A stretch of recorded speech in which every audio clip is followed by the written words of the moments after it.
Hello दोस्तों, hit कक्षा में आपका स्वागत है। आज हम आपके लिए फिर मॉडर्न हिस्ट्री के 10 क्वेश्चन लेकर आए हूँ।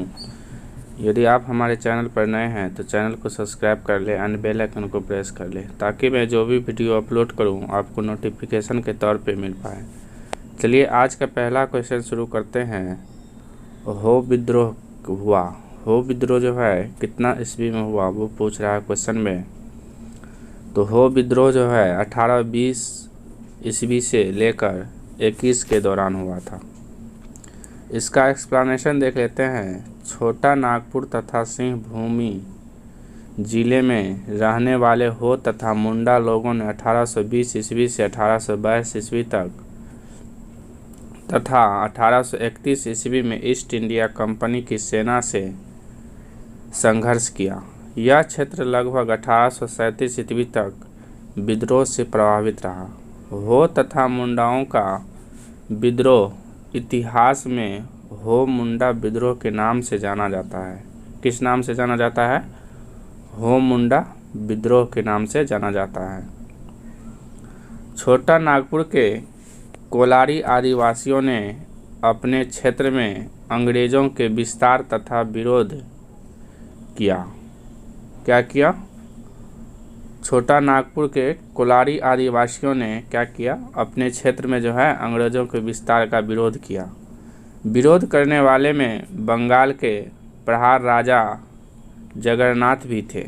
हो नामक जनजाति ने उत्साहपूर्वक अपने राज्य की रक्षा की, किंतु 1827 ईस्वी में मेजर रफसेज के नेतृत्व में अंग्रेजी सेना ने इस विद्रोह को पूर्ण रूप से कुचलने में असफलता प्राप्त की। तो ये थे हमारे इस क्वेश्चन के एक्सप्लेनेशन। चलिए नेक्स्ट क्वेश्चन देखते हैं क्या है। सेकेंड नंबर, 1908 के छोटा नागपुर कास्त अधिनियम ने रोक लगाई। तो किस चीज़ के लिए ये थी रोक लगाने के लिए? तो ये थे वन उत्पाद के स्वतंत्र उपयोग पर। इसका एक्सप्लेनेशन देख लेते हैं। छोटा नागपुर की अर्थव्यवस्था तत्कालिक समय में मुख्यतः वनों पर आधारित थी। खाद्य पदार्थ, जलावन, लकड़ी आदि के लिए आदिवासी वनों पर ही आश्रित थे, परंतु 1908 ईस्वी के काश्तकारी अधिनियम ने उनके वनों के स्वतंत्र उपयोग पर प्रतिबंध लगा दिया, जिसके परिणाम स्वरूप यहाँ की आदिवासी जनता ने अंग्रेज़ों के विरुद्ध संघर्ष किया, क्योंकि वे अपना परंपरागत अधिकार नहीं छोड़ना चाहते थे। चलिए नेक्स्ट क्वेश्चन देखते हैं। थर्ड नंबर, मानव बलि प्रथा का निषेध करने के कारण अंग्रेज के विरुद्ध विरोध करने वाली जनजाति का नाम बताएं। तो वो कौन सा जनजाति थी? खोंड जनजाति थी। इसका एक्सप्लेनेशन देख लेते हैं। खोंड जो कि भारत की एक आदिवासी जनजाति है तथा जो सहायक नदियों के प्रदेश उड़ीसा तथा आंध्र प्रदेश, कौन सा प्रदेश? उड़ीसा तथा आंध्र प्रदेश के रहने वाले थे। अंग्रेज़ों द्वारा 1835 ईस्वी में उनके जिले पर अधिकार किए जाने के बाद वे कुख्यात हो गए। इसका कारण उनके द्वारा मानव बलि में की गई क्रूरता थी।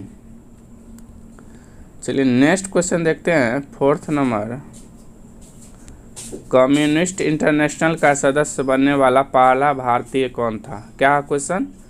कम्युनिस्ट इंटरनेशनल का सदस्य बनने वाला पहला भारतीय M.N. राय थे। कौन थे?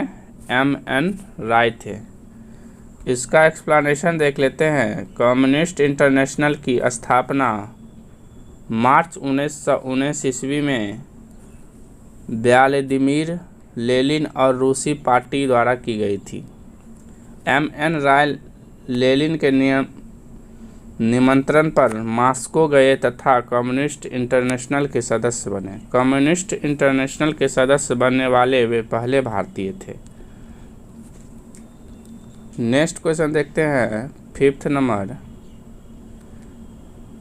किसके द्वारा मंदिरों में प्रवेश के अधिकार की मांग की प्रस्तुति के कारण 1899 ईस्वी में तिरुनेलवेली में भयंकर दंगे हुए थे? तो इसका सही आंसर क्या हो जाएगा? नाडार। इसका एक्सप्लेनेशन देख लेते हैं। नाडार द्वारा मंदिरों में प्रवेश के अधिकार की मांग की प्रस्तुति के कारण 1899 ईस्वी में तिरुनेवल्ली में भयंकर दंगे हुए थे। चलिए 6 नंबर क्वेश्चन देख लेते हैं, क्या है? महाराष्ट्र में रामोशी कृषक उत्था किसके द्वारा स्थापित की गई थी? तो ये जो थे वासुदेव बलवंत फड़के। कौन थे? वासुदेव बलवंत फड़के। चलिए नेक्स्ट क्वेश्चन देखते हैं। अवध के एका आंदोलन का उद्देश्य क्या था? अब क्या है क्वेश्चन? अवध के एका आंदोलन का उद्देश्य क्या था? तो इसका उद्देश्य था सरकार को लगान देना बंद करना। क्या था इनका उद्देश्य? सरकार को लगान देना बंद करना। इसका एक्सप्लेनेशन देख लेते हैं। अवध का एका आंदोलन सन 1921 ईस्वी से 22 ईस्वी में मदारी पासी के नेतृत्व में लगान में बढ़ोतरी के विरुद्ध हुआ था, जो अवध के बाराबंकी, हरदोई, बहराइच, सीतापुर इत्यादि क्षेत्रों में विस्तृत था। इस आंदोलन में छोटे जमींदार भी शामिल हुए थे। इस समय लगान की दर 50% से अधिक पहुंच गई थी। इस आंदोलन का प्रमुख उद्देश्य बढ़ती महंगाई के कारण लगान का नगर में रूपांतरण किया गया। लगान देना बंद नहीं किया गया, चूँकि इस आंदोलन के नेतृत्वकर्ता पिछड़ी जाति के मदारी पासी एवं कुछ ऐसे नेताओं ने किया जो कांग्रेस या खिलाफत नेताओं के आंदोलन के प्रति पूर्णतः प्रतिबंधित नहीं रहे। परिणामतः इस आंदोलन से राष्ट्रवादी नेता अलग अलग पड़ गए। सरकार ने मार्च सन 1922 ईस्वी तक इस आंदोलन को कुचल दिया। एका आंदोलन अन्य किसान आंदोलनों से अलग था, क्योंकि इसमें काश्तकारी के साथ साथ छोटे जमींदार भी क्या थे? शामिल थे। चलिए नेक्स्ट क्वेश्चन देखते हैं। 8 नंबर। नाई धोबी बंद सामाजिक बहिष्कार का एक रूप था जो 1919 ईस्वी में किसानों द्वारा प्रतापगढ़ जिले में चलाया गया था। चलिए इसका एक्सप्लेनेशन देख लेते हैं। वर्ष 1919 ईस्वी के अंतिम दिनों में किसानों का संगठित विद्रोह खुलकर सामने आया। प्रतापगढ़ जिले की एक जागीर में नाई धोबी बंद सामाजिक बहिष्कार संगठित करवाई की पहली घटना थी। झिंगुरी सिंह और दुर्गपाल ने इसमें महत्वपूर्ण भूमिका निभाई, लेकिन जल्दी ही आंदोलन में एक नया चेहरा उभरा।